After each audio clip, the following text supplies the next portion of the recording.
Origin Chess, and this is Suleiman the Magnificent, Master of the World, Access to Part 2 by the channel Extra Credits.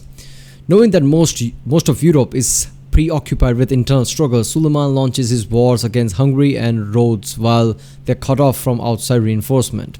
Yeah, I guess we're gonna see Ottoman Empire's attack against Europe, right? Suleiman the Magnificent is going to, I guess, conquer places and reach Ottoman Empire at its peak. So it's gonna be fun. That's what it's fun.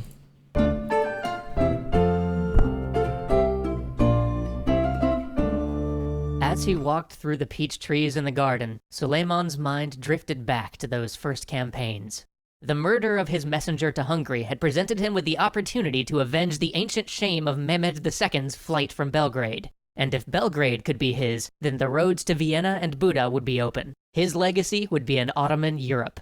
And much was in his favor. As he talked with Ibrahim and heard the latest news from Europe, he learned that he would not be fighting the sort of redoubtable foes his predecessors had found in the Hungarian heroes John Hunyadi and Matthias Corvinus. Rather, he would face a people led by weakness and torn by internal strife. The Hungarians elected their kings, and tired of the restrictions and disciplines that their great leaders had imposed on them, they had instead chosen to elect a weak and vacillating boy who wouldn't restrain their internal squabbles and their jockeying for local power. This child Suleiman would face was barely 14. But the unity and leadership of the Hungarians weren't the only things that had changed since the Ottomans had been repulsed so long ago. The rest of Christendom had changed as well. He had ears all over Europe.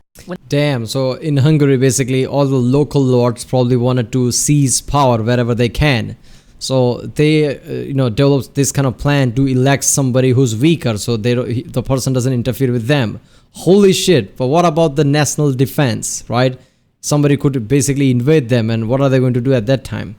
This is where, I guess, in some form of democracy, I don't know if it was democracy or not at the time, some form of democracy has some weaker points, I guess, right? Because people like the, local lords can exploit that and create some kind of a situation where, the leader is weaker. And yeah, this will basically be easier for Ottomans, I guess.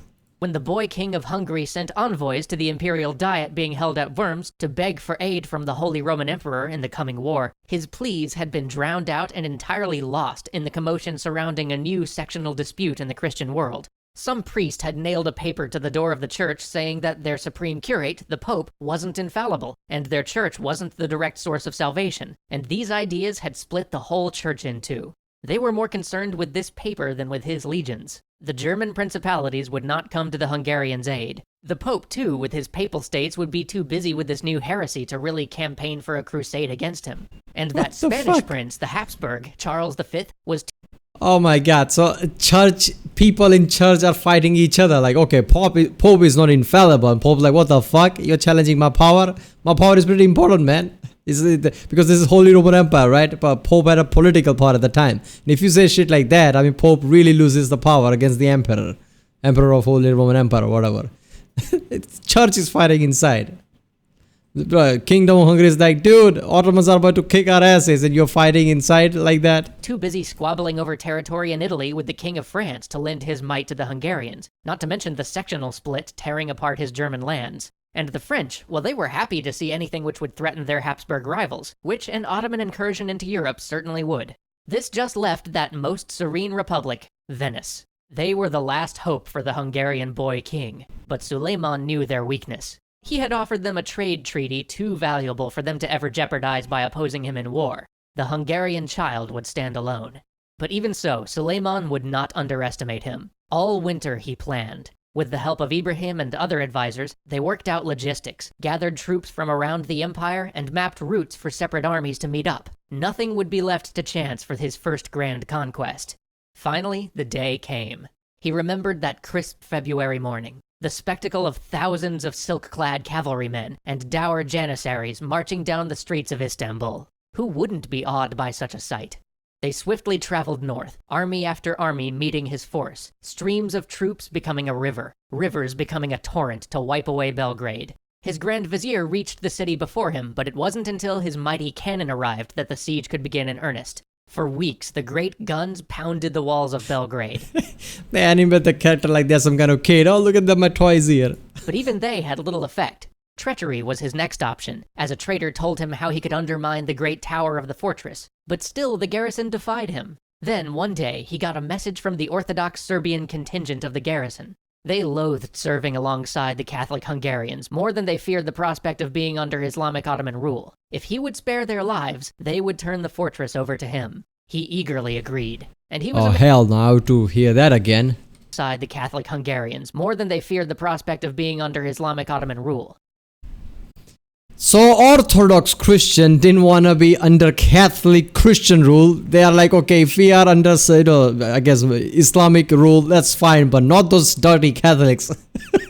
Oh my God. Which is that comedian who said, like, Orthodox, Catholics, oh my God, Catholics are fighting each other. I have no chance then. If he would spare their lives, they would turn the fortress over to him. He eagerly agreed. And he was a man of his word. He had them resettled near Istanbul. The Hungarians he massacred. He had the main church converted into a mosque, and he himself said the first Friday prayer. Then he turned back around. He had other work to do. He had smashed the citadel of Europe and set up the route for future conquests. But one thing's for damn sure about Ottomans, right? I mean, they converted things other than tearing it down. So the history, if you see any, one religion going against another religion, usually they tear down things. Ottomans basically transform, all the churches into their own Islamic temples or whatever that is, mosque, whatever. That's something like they did that with the famous one in Constantinople, Istanbul. They changed that to Islamic mosque. Before he could stab at Europe's heart, he first had to secure the Ottoman Sea. The Knights of Rhodes had long frustrated Ottoman attempts to retake the island that hung so close to their coastline, but as he had done with Hungary, here too he would show them the overwhelming power of the Ottoman Empire. As all of Europe was tied up in other affairs, here too his enemy would have to stand alone against the might of his entire empire. Only France, that Western power, might come to the aid of the Knights of Rhodes, but in their war with Charles of Spain, they had squandered their navy, and with a fleet decimated by the Spanish, even the French could not offer aid to Rhodes. And so, he launched a fleet of 300 ships and marched 100,000 men towards the coast near Rhodes. And he built a castle opposite their shore. And he brought with him 100 guns, some of them cannons so mighty they were loaded with boulders. And then, as the law demanded, he wrote a letter to the Grand Master of Rhodes, offering him and all his people safety if they were simply to surrender. The offer was refused, as he knew it would be, and so the siege began. He remembered that first moment, when he ordered all 100 cannon to fire at once. He remembered the smell of powder, which hung in the air, which clung to the clothes of every man as the terrible cannon roared. Day after day his cannons raked the fortress, and daily they assaulted the walls, but daily his men were turned back. His rage grew. What? These were no undisciplined nobles. These were men of a sacred order. How the fuck cannons have no effect against that thing? How strong was the walls built, man? As rigid in their discipline as his own janissaries, and there they sat behind their high palisades. At last his sappers mined below the walls being held by the English. There was a great cacophony, a roar like the lions of heaven. Then dust, a waterfall of stone and mortar. 5 weeks he'd been waiting. His men assaulted the breach, but they were repulsed. Again they assaulted, and again they were repulsed. A third time they swept forward, but this third time too they were driven from the breach. The English contingent of the Knights of Rhodes, aided by the Germans, had held against his force. Again he ordered his sappers to mine beneath the walls, this time below the section held by the Spanish. Again the roar and crash. Alright, what the fuck? English, Germans, and Spanish are holding different sections of this one fort? Again the walls fell, and again his men rushed in. But again, these Knights Hospitalier, these Knights of Rhodes, turned his men back. He was furious. He ordered Ayas Pasha, one of the commanders of the assault. I mean, they are, famous knights, right? During that time, right? I don't know what they call that, with a big ass metal helmet and things. They are experienced soldiers, right? Who becomes knights like that of the crusade or something. I don't know much detail about that, but I'm pretty sure they're not just some average soldiers. So if the entire castle is filled with them, it's understandable how they're kicking Ottoman's ass. But that is some next level shit, right? Christians showing all over the world to all Christian countries, basically. They look at that, how powerful we are. We are literally next door to the Ottomans, and we are still holding out. Killed. Then he relented. He saw clearly now. It was the fault of his brother-in-law, Mustafa Pasha, who commanded his forces and served as his chief vizier. He had him stripped of rank and demoted to governor of Egypt so as to be far from his sight. But the fighting went on. Tens of thousands of his troops lay dead from wounds or disease. He would offer these Christians a truce. He would offer them another chance to surrender. He sent them word of his munificence, with a warning that if they turned it down, not even the cats of the island would be spared. The knights responded by sending him a messenger carrying a letter from Bayezid II, his grandfather, promising them that they could keep the island. He responded by having the letter torn to shreds, and sending back with the envoys 2 Christian prisoners with their ears and noses cut off, so they could see what would happen to all of them. Then the cannons began again. A week later, with the walls of the fortress in ruins, he offered them peace again, and this time the Grand Master accepted. He was lenient in his peace. The knights could leave and take what they would with them. Any citizens who wished could... Alright.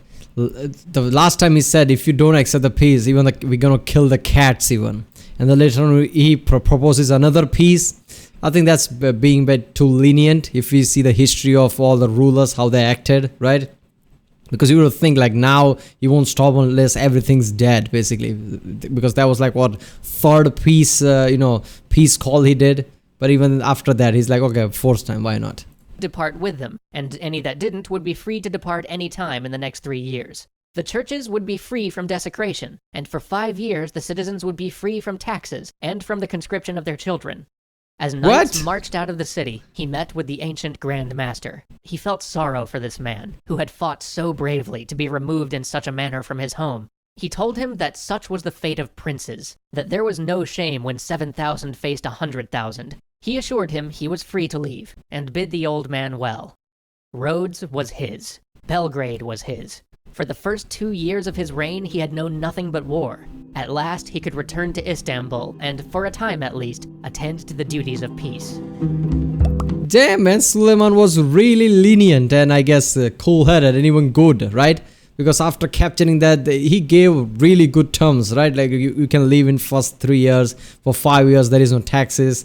He was really good and lenient in that way, and even he consoled the the Rhodes, whatever the general, whatever the guy was. Like damn, so he even said like, okay, we were 100,000, you were 7,000. There's no shame. He's literally saying that. Who does that?